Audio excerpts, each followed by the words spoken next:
Welcome you all. Welcome to the online lectures of Takshashila Institute of Commerce.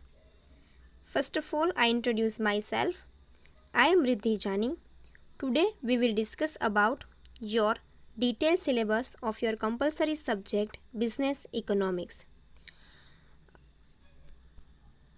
So first of all, I want to say that this subject is compulsory subject and this is continuously you have to study in all your semester from 1 to 6. એક રીતે જોવા જઈએ તો આ subject છે એ તમારે semester 1 થી 6 સુધી કમ્પલસરી સબ્જેક્ટ તરીકે જ આવશે, પણ મે બી તમારે છે થોડું ઘણો નામનો ચેન્જ છે એ આવી શકે છે. ફોર એક્ઝામ્પલ તમારે સેમ 1માં અને સેમ 2માં બિઝનેસ ઇકોનોમિક્સ તરીકે આ સબ્જેક્ટ ભણવાનો હોય છે. સેમ 2 અને 3માં કદાચ તમારે આ સબ્જેક્ટનું નામ ચેન્જ થઈ જાય છે અને ઇન્ડિયન ઇકોનોમિક્સ થઈ જાય છે. બટ એમ કહી શકાય કે તમારું જે સબ્જેક્ટ છે ઇકોનોમિક્સ છે એ સેમ જ રહે છે. તો આપણે છે સૌથી પહેલાં તો આપણે યુનિટ વાઇઝ છે સિલેબસ છે ડિસ્કસ કરતા જશું. You already know that your subject is divided into your 4 units, કે સબ્જેક્ટ તમારો છે એ 4 યુનિટમાં ડિવાઇડ થયેલો હોય છે. તો first of all we will start with unit number 1. Unit number 1નું નામ છે basic concepts and definition. So Indian business economics છે એનું બેઝિક જે તમે 11th અને 12thના ઇકોનોમિક્સમાં છે એ થોડું ઘણું જોઈ ગયા છો, એવું જ બેઝિક છે એ તમારી યુનિટ નંબર 1માં આવશે. બેઝિક કન્સેપ્ટ શું છે, ઇકોનોમિક્સ છે એ ક્યારથી ઇમર્જ થયું, ક્યારથી સ્ટાર્ટ થયું, એનું હિસ્ટ્રી શું હતી, અને કોઈ પણ અલગ અલગ ઇકોનોમિક્સની છે ડેફિનેશન આપેલી છે એના વિશે તમારે અહીંયા ડિસ્કસ કરવાનું રહેશે. તો ફર્સ્ટ ટોપિક છે Marshall, Robbins and Samuelson's definition of economics. આ ત્રણેય ઇકોનોમિસ્ટ છે, જેણે માર્શલ છે, રોબિન છે અને સેમ્યુઅલ્સ છે, એણે જે ઇકોનોમિક્સની ડેફિનેશન આપી છે એ જે તમે 11thમાં ભણી ગયા છો. Positive and normative economics, micro and macro economics. This is the characteristics or we can say the features or forms of economics, કે ઇકોનોમિક્સના અલગ અલગ ફોર્મ્સ હોય છે, positive, normative, micro and macro. આ છે અલગ અલગ ફોર્મ્સ છે ઇકોનોમિક્સના, જે પણ તમે થોડા ઘણા 11thમાં તમે આનાથી થોડા ઘણા પરિચિત છો, કે આનાથી તમે થોડા ઘણા તમારાથી આ થોડું અનનોન નથી, બધું થોડું ઘણું જાણીતું છે. Then utility, goods and services. According to the economics utility કોને કહેવાય, what do you mean economics in the economic sense. Utility છે એ ઇકોનોમિક્સની સેન્સમાં શું છે, ગુડ્સ એન્ડ સર્વિસીસ એને શું કહેવાય ઇકોનોમિક્સના પોઈન્ટ ઓફ વ્યૂથી એ. મની એન્ડ વેલ્થ, આ પણ તમે છે એ 11thમાં ભણી ગયા છો, બેઝિક જ છે, જે તમારું 11th 12thનું જે બેઝિક તમે ભણી ગયા છો એ જ યુનિટ નંબર 1 છે તમારું. Value and price, wealth and welfare. તો આ બધા જ જે કન્સેપ્ટ છે જે તમે 11thમાં ભણી ગયા છો, તો અહીંયા પણ તમારે એ જ રીતે ભણવાના છે કે according to the economics point of view what is the meaning of utility, goods and services, money and wealth, values and price, wealth and welfare. Then consumer surplus, Marshall's concept. Consumer surplus છે એ તમારી માટે થોડોક નવો એક concept છે જે માર્શલે આપેલો છે, જે તમે છે ડિટેલમાં આ યુનિટમાં જોશું. આપણે જ્યારે યુનિટ સ્ટાર્ટ કરશું ત્યારે આપણે વધારે ડિટેલમાં જોશું. And then last topic of unit number 1 is meaning of demand and supply and stock. Demand and સપ્લાયનો મિનિંગ શું થાય, તમે બધા થોડો ઘણો છે એ લો ઓફ ડિમાન્ડ છે એ તમે 11thમાં છે ભણીને આવ્યા છો. સેમ વસ્તુ છે આ રિપીટ થાય છે કે vote is the meaning of demand, vote is the meaning of supply, what are the characteristics affecting demand, કયા કેરેક્ટરિસ્ટિક્સ છે ડિમાન્ડને અફેક્ટ કરે છે. તો યુનિટ નંબર 1 છે જે બેઝિક કન્સેપ્ટ છે, basic concept and definition of economics related to economics. And according to the point of view of economics, what do you mean by wealth, what do you mean by values and price, wealth maximization. So આ બધા એવા topic છે જે તમે 11th 12thમાં ક્યાંક ને ક્યાંક છે એ તમે જોઈને આવ્યા છો. આ થયું યુનિટ નંબર 1નું discussion. Unit number 2 demand analysis and consumer behaviour. First topic છે demand function, law of demand and determinants of demand.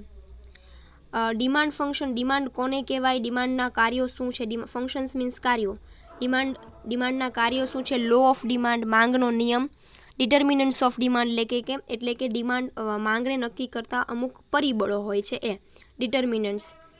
Elasticity of demand, પછી છે elasticity of demand and types. આ પણ તમે છે 11th જોઈ ગયા છો.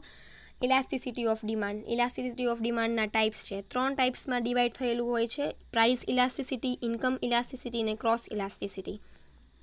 તો પ્રાઇસ ઇલાસ્ટિસિટી કોને કહેવાય? ગુજરાતીમાં કહીએ તો માંગની મૂલ્ય સાપેક્ષતાઓ, કિંમત મૂલ્ય સાપેક્ષતા, આવક મૂલ્ય સાપેક્ષતા અને પ્રતિ મૂલ્ય સાપેક્ષતા. ગુજરાતીમાં આપણે કહીએ તો ઇંગ્લિશમાં કહેવાય છે elasticity of demand, price elasticity, income elasticity અને ક્રોસ ઇલાસ્ટિસિટી. થર્ડ છે ટાઈપ્સ ઓફ ડિમાન્ડ, એટલે કે ડિમાન્ડના પ્રકારો. ડિમાન્ડ છે એ કયા કયા ભાગમાં વહેંચાય છે? Types of demand. Individual demand and market demand. Individual demand એટલે શું? તો કે વ્યક્તિગત માંગ. ગુજરાતીમાં કહીએ તો વ્યક્તિગત માંગ થાય, ઇંગ્લિશમાં કહીએ તો ઇન્ડિવિડ્યુઅલ ડિમાન્ડ. માર્કેટ ડિમાન્ડ એટલે કે બજાર માંગ. Industrial demand and firm demand, તો કે ઉદ્યોગની માંગ અને પેઢીની માંગ. ઉદ્યોગ મોટા પાયા ઉપર હોય, પેઢી છે એ નાના પાયા ઉપર હોય. ઉદ્યોગ છે ઇન લાર્જ સ્કેલ હોય અને ફર્મ છે એ ઇન સ્મોલ સ્કેલ હોય. એમાં મૂડીનું રોકાણ ને બધું ઓછું હોય ફર્મમાં. તો ઇન્ડસ્ટ્રીયલ એટલે ઔદ્યોગિક ડિમાન્ડ અને ફર્મ ડિમાન્ડ એટલે કે પેઢીની demand. Demand for a consumer goods and demand for a producer goods, તો કે ભાઈ ગ્રાહકના પોઈન્ટ ઓફ વ્યૂથી ડિમાન્ડ કેવી કેવી ગુડ્સની થઈ શકતી હોય. કન્ઝ્યુમર એટલે ગ્રાહક થાય અને પ્રોડ્યુસર એટલે કે જે ઉત્પાદક છે એના પોઈન્ટ ઓફ વ્યૂથી ડિમાન્ડ્સ ઓફ ગુડ્સ કેવી હોઈ શકે એ. Then demand for a durable and demand for a perishable product. Durable product એટલે કે ટકાઉ વસ્તુઓ માટેની માંગ અને પેરિશેબલ એટલે વપરાશી વસ્તુઓ માટેની માંગ, નાશવંત વસ્તુઓ માટેની માંગ. તો ડિમાન્ડ છે એના અલગ અલગ ટાઈપ્સ છે જે તમારા ડિટેલમાં થોડા ઘણા જોવાના છે. Individual demand, market demand, industrial demand, firm demand એટલે કે ઉદ્યોગિક ડિમાન્ડ અને પેઢીની demand. Demand for a consumer એટલે કે ગ્રાહકને ઉદ્દેશીને ડિમાન્ડ અને ડિમાન્ડ ફોર અ પ્રોડ્યુસર ઉત્પાદકને ઉદ્દેશીને demand. Demand for a durable and non perishable એટલે કે કહેવાય ને નાશવંત વસ્તુઓ માટેની માંગ અને ટકાઉ વપરાશી વસ્તુઓ માટેની માંગ. તો સેકન્ડ યુનિટ છે it's all about demand. Demand શું છે, કન્ઝ્યુમર બિહેવિયર શું છે. બટ અહીંયા છે કોન્સન્ટ્રેટ વધારે તમારું ડિમાન્ડ ઉપર જ કરેલું છે કે ટાઈપ્સ ઓફ ડિમાન્ડ છે, લો ઓફ ડિમાન્ડ છે, ઇલાસ્ટિસિટી ઓફ ડિમાન્ડ છે, એના ટાઈપ્સ છે. તો આ બધું છે તમે મોસ્ટલી મારા ખ્યાલથી એક જે ટાઈપ્સ ઓફ ડિમાન્ડ છે તમારી માટે થોડોક નવો કન્સેપ્ટ છે. બાકી ઇલાસ્ટિસિટી ઓફ ડિમાન્ડ ને લો ઓફ ડિમાન્ડ છે એ તમે 11th 12thમાં જોઈ ગયા છો, માંગનો નિયમ અને માંગની મૂલ્ય સાપેક્ષતા વિશે. Unit number 3 production cost and revenue analysis. ઉત્પાદન ખર્ચ અને આવક વિશ્લેષણ. ગુજરાતીમાં કહીએ તો ઉત્પાદન ખર્ચ અને આવક વિશ્લેષણ થાય. ઇંગ્લિશમાં એને કહેવાય છે production cost and revenue analysis. Production and production function, short run and long run production functions, basic idea only. એટલે પ્રોડક્શન કોને કહેવાય, ઉત્પાદન કોને કહેવાય, ઉત્પાદનના કાર્ય શું છે લાંબા ગાળા દરમિયાન અને ટૂંકા ગાળા દરમિયાન, બરાબર. એનું એક ગુજરાતી આપણે કહીએ તો પ્રોડક્શન એટલે ઉત્પાદનના કાર્યો લાંબા ગાળા અને ટૂંકા ગાળા દરમિયાન. માત્ર બેઝિક આઈડિયા તમારે આપવાના છે.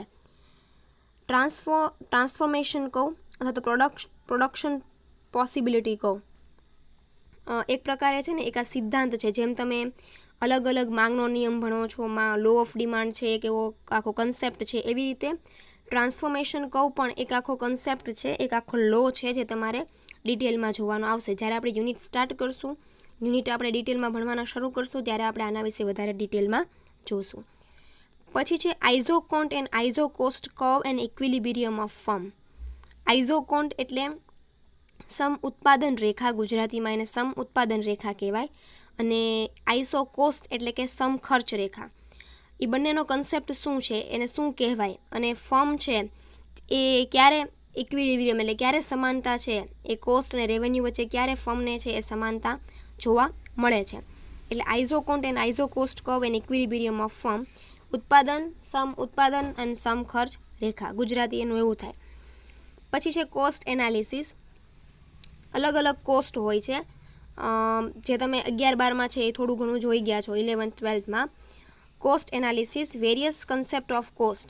અલગ અલગ કોસ્ટના કન્સેપ્ટ હોય. ટોટલ ફિક્સ્ડ કોસ્ટ એટલે કે સ્થિર ખર્ચ, ટોટલ વેરિયેબલ કોસ્ટ એટલે કે અસ્થિર ખર્ચ, ટોટલ કોસ્ટ એટલે કુલ ખર્ચ, એવરેજ ફિક્સ્ડ કોસ્ટ એટલે કે સરેરાશ સ્થિર ખર્ચ, એવરેજ વેરિયેબલ કોસ્ટ એટલે કે સરેરાશ અસ્થિર ખર્ચ, એવરેજ કોસ્ટ એટલે કે ખાલી સરેરાશ કોસ્ટ, સરેરાશ ખર્ચ, માર્જિનલ કોસ્ટ એટલે સીમાંત ખર્ચ.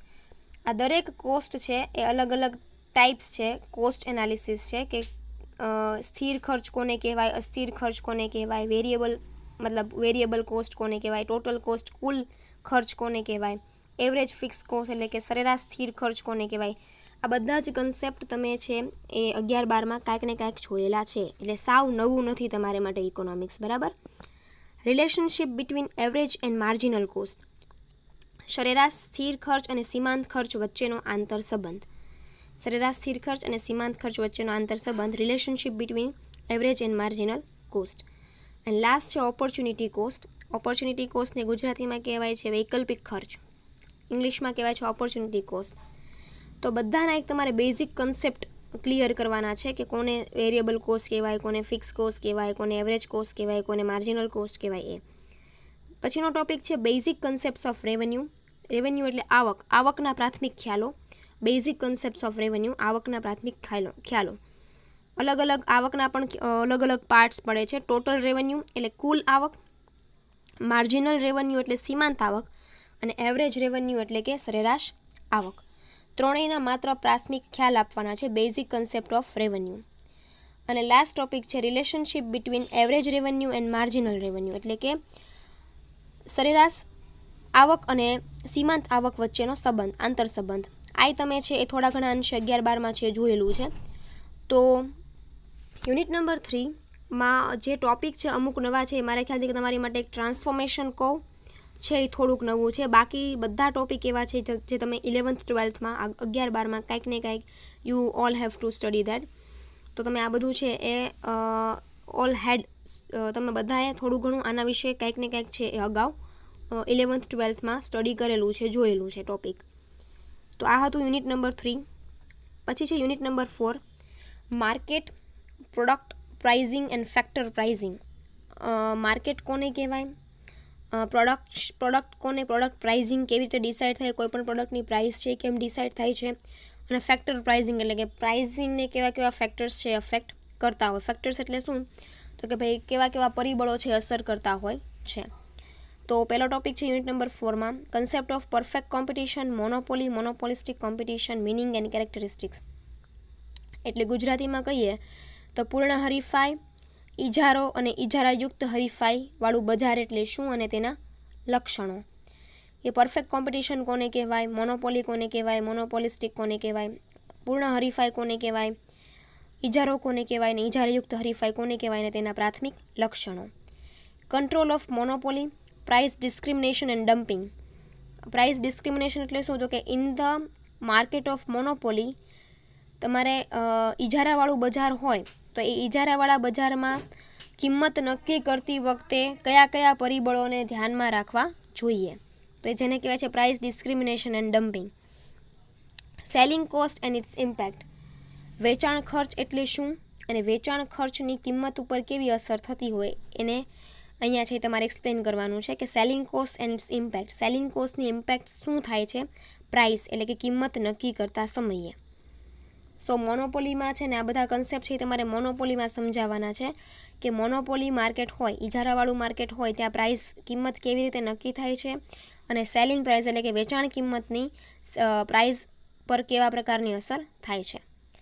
લાસ્ટ ટોપિક છે યુનિટ નંબર 4નો concept of dual or oligopoly, duopoly or oligopoly, collusive oligopoly, kinked demand કહું. એટલે કે ગુજરાતીમાં એને આપણે કેવું હોય તો એમ કહી શકાય કે ભાઈ ઓલિગોપોલીવાળું માર્કેટ કેવું માર્કેટ હોય તો કે જ્યાં પરફેક્ટ કોમ્પિટિશન પણ ન કહી શકાય, એટલે કે પૂર્ણ હરીફાઈવાળું બજાર પણ ન કહી શકાય ને એક રીતે મોનોપોલી પણ ન કહી શકાય. એવા પ્રકારનું જો બજાર હોય, ઇજારાવાળું બજાર એ ન હોય અને પરફેક્ટ કોમ્પિટિશનવાળું બજાર ન હોય તો એવા પ્રકારનું બજાર હોય ને ડ્યુઅલ ઇકોનોમી કહેવાય, ડ્યુઅલ પોલી અથવા તો ઓલિગોપોલી કહેવાય. તો એ ઓલિગોપોલીવાળું માર્કેટ એટલે શું, જેમાં તમને પૂર્ણ હરીફાઈવાળો બજાર અને મોનોપોલી એટલે કે ઇજારાવાળું બજાર બંને ભેગા થોડા ઘણા લક્ષણો છે એ જોવા મળતા હોય, એને આપણે કોલ્યુઝિવ ઓલિગોપોલી છે એ કહી શકીએ છીએ. અને લાસ્ટ છે કિંગ ડિમાન્ડ કહું, જેને ગુજરાતીમાં કહેવાય છે ખાંચાવાળી માંગ રેખા, ઇંગ્લિશમાં કહેવાય છે કિંગ્ડ ડિમાન્ડ કહું. તો આ આપણે ચર્ચા કરી યુનિટ બિઝનેસ ઇકોનોમિક્સ સબ્જેક્ટના સિલેબસ વિશેની. દરેક યુનિટમાં અમુક ટોપિક્સ છે એ તમારે નવા આવે છે, બાકી અમુક ટોપિક્સ છે એ તમે 11-12માં થોડા ઘણા એનાથી પરિચિત છો. 11-12માં તમે ક્યાંક ને ક્યાંક તમે બધા છે એ સ્ટડી કરેલા ટોપિક છે. તો આજના લેક્ચરમાં આપણે એટલું રાખીએ છીએ કે તમને સિલેબસ, આઈ હોપ કે તમને સિલેબસ છે એ સમજાઈ ગયો હશે. જો તમને કોઈ ક્વેરી હોય તો તમે છે એ મેસેજ કરીને પૂછી શકો છો ગ્રુપમાં. અને બાકી તમને આગળ હવે પછીના નેક્સ્ટ લેક્ચરમાં આપણે છે એ સિલેબસને આપણે યુનિટ નંબર 1 થી કન્ટિન્યુ કરીશું. Thank you.